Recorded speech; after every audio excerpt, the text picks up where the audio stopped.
मोदी के बढ़ते भौकाल से क्यों कांग्रेस हुई परेशान? मोदी सरकार का काम भी कांग्रेस को लगता है ड्रामा। G20 समिट की तैयारी को कांग्रेस ने बता दिया ड्रामा। फिर फ्रांस के राष्ट्रपति ने दिया कांग्रेस को करारा जवाब। अपने हिंदुस्तान की संस्कृति और संस्कारों में अतिथि देवो भव का भाव होता है, यानी मेहमान को भगवान का दर्जा दिया जाता है। और जब इस हिंदुस्तान में दुनिया के 20 से भी ज्यादा देशों के राष्ट्राध्यक्ष मेहमान बनकर भारत आ रहे हो, तो क्या उनके स्वागत के लिए भव्य तैयारी नहीं की जानी चाहिए? क्या उनके सामने भारत की जोरदार ब्रांडिंग नहीं होनी चाहिए, जिससे तमाम देशों के नेता जब लौट कर जाएं तो भारत के आतिथ्य भाव की तारीफ करें? लेकिन लगता है कि ये बात अब कांग्रेस को नहीं पच रही। इसलिए भारत को मिली G20 समिट की अध्यक्षता की जब मोदी सरकार ब्रांडिंग करने लगी, तो इसे कांग्रेस मोदी सरकार का ड्रामा बताने लगी। तो वहीं इसी बीच फ्रांस के राष्ट्रपति ने कांग्रेस को इशारों ही इशारों में करारा जवाब दे दिया है। अभी ज्यादा दिन नहीं बीते हैं जब दुनिया के सबसे बड़े मुस्लिम देश इंडोनेशिया के शहर बाली में दुनिया के 19 देश और यूरोपीय यूनियन के तमाम राष्ट्रपति और प्रधानमंत्री का जमावड़ा देखने को मिला था। ये सभी नेता जिस G20 समिट के दौरान इंडोनेशिया के दौरे पर आए थे, वही G20 समिट अब भारत में होने जा रही है, जिसकी अध्यक्षता आधिकारिक तौर पर इसी महीने की 1 तारीख को देश के प्रधानमंत्री नरेंद्र मोदी ने संभाली है। यानी पीएम मोदी के नेतृत्व में इस बार G20 समिट भारत में होने जा रही है। और मोदी सरकार चाहती है कि जब दुनिया के तमाम देशों के नेता भारत आए, तो भारत के तमाम राज्य भी इस मौके का फायदा उठाने की कोशिश करें और उनके सामने अपने राज्य की ब्रांडिंग करें, क्योंकि राज्य की ब्रांडिंग होगी तभी भारत की ब्रांडिंग होगी। इसीलिए पीएम मोदी ने खुद तमाम राज्यों के साथ ही राजनीतिक पार्टियों से भी तमाम सियासी मतभेदों को किनारे कर G20 समिट के आयोजन में भारत सरकार की मदद करने की अपील की। लेकिन देश की सबसे पुरानी पार्टी कांग्रेस तो मोदी सरकार की मदद करने के बजाय उसे कोसने में ही जुट गई।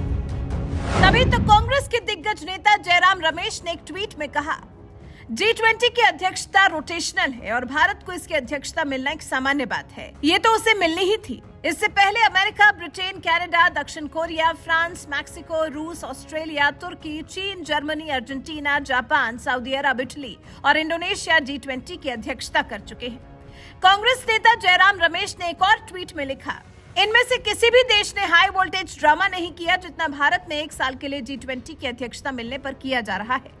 मुझे लालकृष्ण आडवाणी की गांधीनगर में 5 अप्रैल साल 2014 को कही एक बात याद आ रही है, जिसमें उन्होंने मिस्टर नरेंद्र मोदी को एक शानदार इवेंट मैनेजर कहा था। G20 को लेकर बस इतना ही है। कांग्रेस नेता जयराम रमेश के इस ट्वीट से आप समझ सकते हैं कि इतने बड़े और खास मौके को कांग्रेस कितना कमतर बताने में जुटी हुई है। वो G20 समिट के भारत में आयोजन होने को सामान्य सी बात बताने में लगी हुई है। लेकिन अगर आपको G20 की अध्यक्षता भारत को मिलने की ताकत का अंदाजा लगाना है, तो फ्रांस के राष्ट्रपति इमैनुअल मैक्रों और अमेरिका के राष्ट्रपति जो बाइडेन का ट्वीट देखकर समझ लीजिए।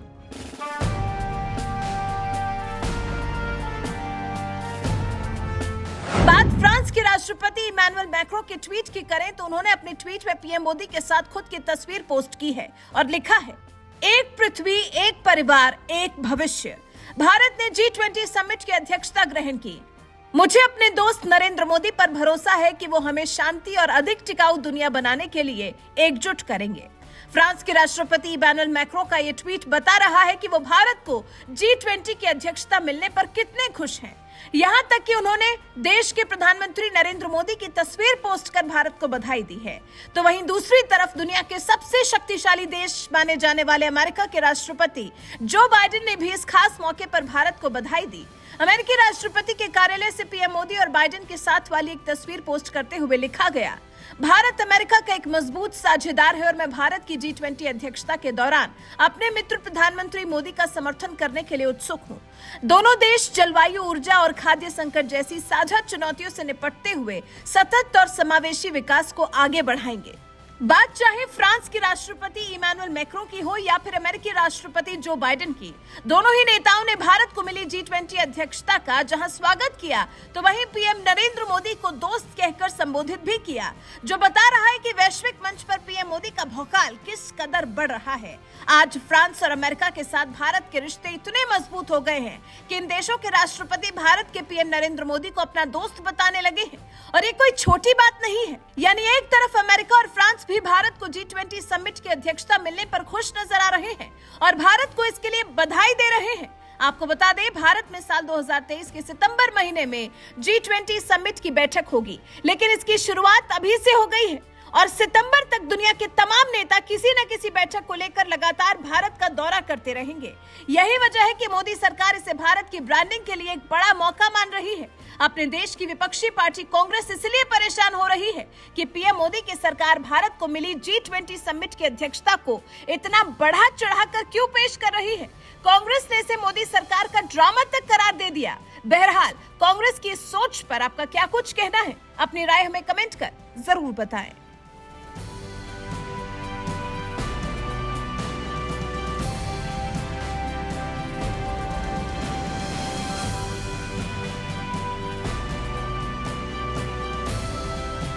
फ्रेंड्स, एक्सेलेंसीज, मैं एक बार फिर अपने मित्र राष्ट्रपति जोकोविच का अभिनंदन करना चाहता हूं।